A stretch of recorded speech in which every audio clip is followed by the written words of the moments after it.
ख़जाना साहब गुफ्तगू कर रहे हैं, जो अचीवमेंट्स वो अपनी बता रहे हैं, महंगाई को कम तरीन सतह पर वो लेकर आ गए, करंट अकाउंट सरप्लस हो गया, रेमिटेंसेस में इजाफा हो रहा है, लेकिन जो ऑन ग्राउंड इस वक्त सिचुएशन है ज़ाहिर है वो अभी खासी मुख्तलिफ है। वो कब बेहतर होगी? अगर हम सरमायाकारी के एतबार से बात करें तो उसके भी फिगर्स अभी लोअर साइड पर हमें महसूस हो रहे हैं। यकीनी तौर पर पाकिस्तान में पिछले 6-7 महीने में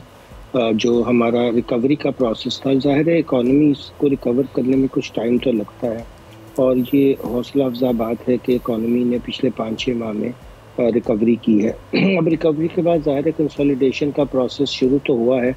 मगर इसमें थोड़ा सा टाइम लगेगा इससे पहले कि हम ग्रोथ की तरफ जाएं। ग्रोथ में बहुत ज़रूरी है कि हम पहले अपनी जो कॉस्ट ऑफ प्रोडक्शन है, क्योंकि सब बातों के बावजूद आपने देखा कि एनर्जी का मसला अभी तक हल नहीं हुआ। एनर्जी की कॉस्ट बहुत हाई है और उसकी वजह से जो वज़ीर ख़जाना मोहतरम फरमा रहे थे कि जो बेनिफिट नीचे तक नहीं पहुंचता,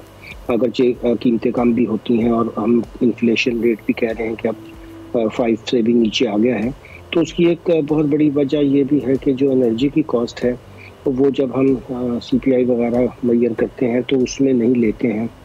अब वो प्रोडक्शन कॉस्ट इस कदर ज़्यादा है तो उसको अगर एनर्जी के फैक्टर से देखा जाए तो कीमतें अगर हम चाहें कि 5-6 साल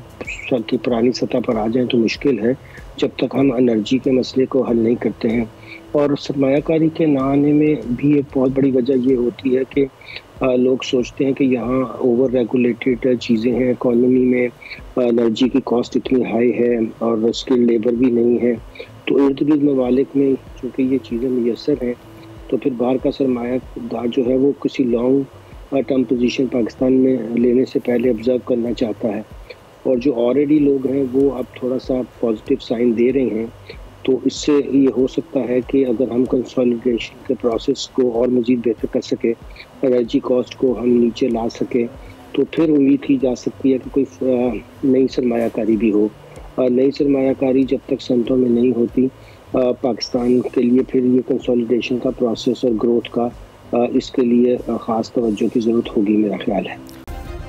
सब्सक्राइब करें और बेल दबाएं ताकि कोई खबर रह न जाए।